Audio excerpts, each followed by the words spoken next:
This America of ours is a land richly endowed, a land of great distances, of fertile, bountifully productive farmlands, of forests vast beyond comprehension, of mineral resources, their extent yet unmeasured, of nature's strength harnessed to enrich the power of the land. This America of ours is a nation of mighty industry, where is created an endless profusion of goods to the measure of mankind's highest standard of living. This America of ours is a land where men produce more and live better and enjoy more freedoms than men have ever before known. Today, this land of ours is in graver danger than ever before in its history.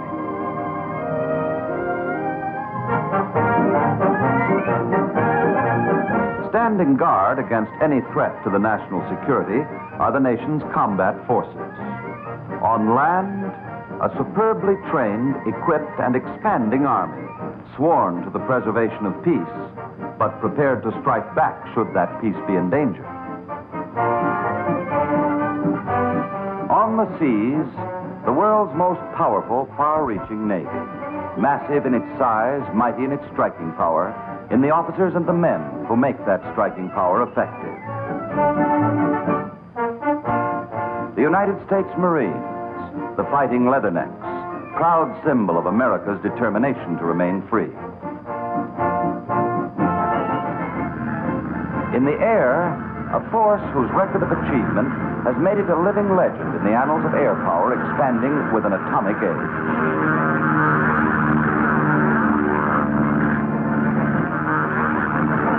These are the front lines of America's defenses. Their strength is our margin of security. But the strength of any combat force is only a potential in the language of military science. The very essence of modern defense is production and transportation. Throughout the nation today can be heard the growing assurance that the tremendous demands of a far-reaching defense program will be met. On the railroads, in mills and widespread factories, millions of workers combine with modern machinery and methods to form the most powerful resource any nation has ever created, the might of American mass production. In the steady stream of raw materials from distant ports and domestic deposits, in the increasing flow of goods from production lines, lies the world's great promise for peace and security. Let no nation fail to appreciate fully the true force of productive capacity in the hands of a free and determined people. Even as this nation, with all its richness of resources, depends upon its organized capacity to produce, so does that capacity depend on transportation. For no nation can have more of anything than can be moved from field and forest, from mine and mill, from producer to consumer. And in all this movement, the railroad stands foremost and most essential. In national defense, as in peacetime commerce, the country's national resources are made usable. Its productive strength is made real and effective by the flanged wheel on the steel rail, moving more tons of freight, more miles, than all other forms of transport combined. Today, once again, the railroads are called upon to shoulder the tremendous transportation responsibility of a wartime economy, at the same time meeting continuing home front requirements. This is an undertaking only railroads can perform, for only railroads have the carrying capacity and the operating economy to handle such a tremendous task. This is a job that begins far from the lathes and the mills, deep down under the earth, where men go searching for the materials and fuel to maintain our home economy and from which to pattern the shape of our defenses. It begins on the farms, where are grown the products and produce in variety and volume to feed the nation and to share with the lives. It begins in the small villages and in the larger towns and in the great cities, all alive and alert, the problems of a world torn with unrest and confusion. It begins, of course, with the people. People by the millions from Maine to California. From borders north to south, every day, every night. People who in all kinds of weather look to efficient, low-cost rail transportation as an integral part of everyday living. People who have learned to depend upon the speed, safety, and comforts that only 20th century railroading can provide.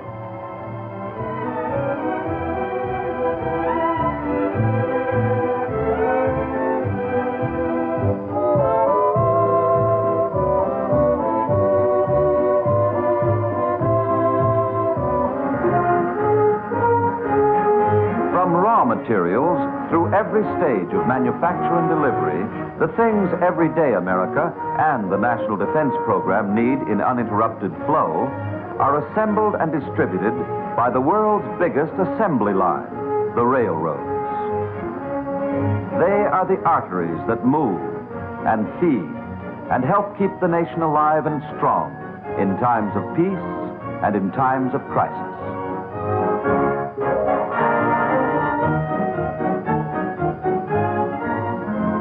In facing up to the demands of national defense, the railroads have a precedent of service as a guide to action, a proud record of achievement in a similar period of crisis. During World War II, they carried more than 90% of all military freight and 97% of all organized military travel. In spite of drastic demands on equipment and manpower, it can be said, and proudly so, that nowhere in all the world at any time was the war effort lessened or its striking power diminished by reason of any failure of rail transportation here at home.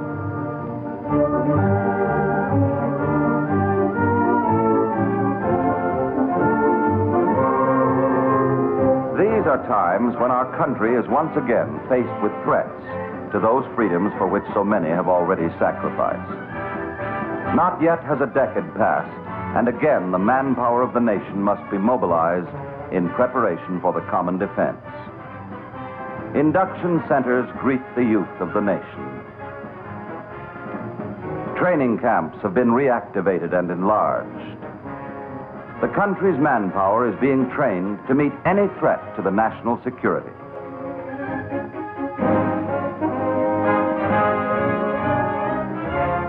The American railroads are alert to the pressing needs of the times, for without adequate railroad transportation, there could be no effective rearmament program.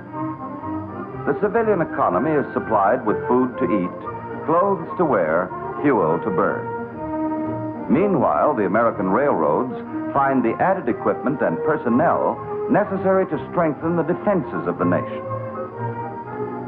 From citizen to soldier to camp, and then on to ports of embarkation, armed forces personnel move by rail.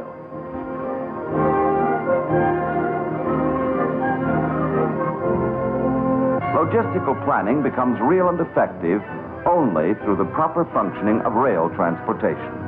24 hours a day, 7 days a week, the flanged wheel must be kept rolling. From factories to training camps, and then right down to the docks, railroads haul the tanks and the guns and the munitions to be loaded aboard freighters for shipment to Allies and to strengthen distant defense lines.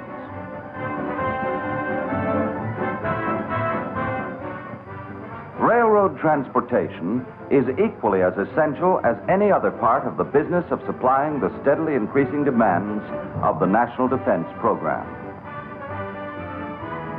Trained personnel is delivered to embarkation areas without disrupting and almost unnoticed by the civilian economy. The picture once again is one of grim reality as men file up the gangplanks of waiting transports. Then, with last-minute goodbyes, another ship is ready to sail out to strengthen the world's fight for freedom. Once again, America's might must prepare for war, even as we work and hope for peace.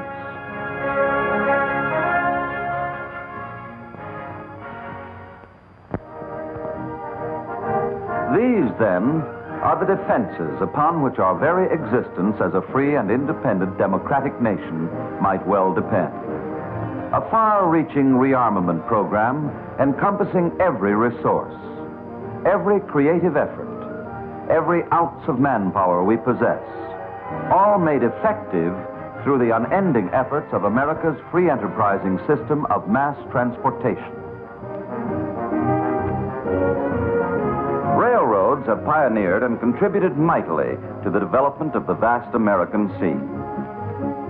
They have spanned and united a great nation over more than a century of unparalleled progress.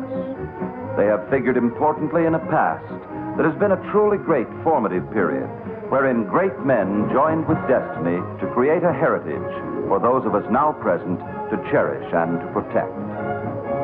As we look forward to the future, a future of continuing civilian requirements and an expanding national defense program, let us keep ever alive our faith in our heritage, in ourselves, in our way of life.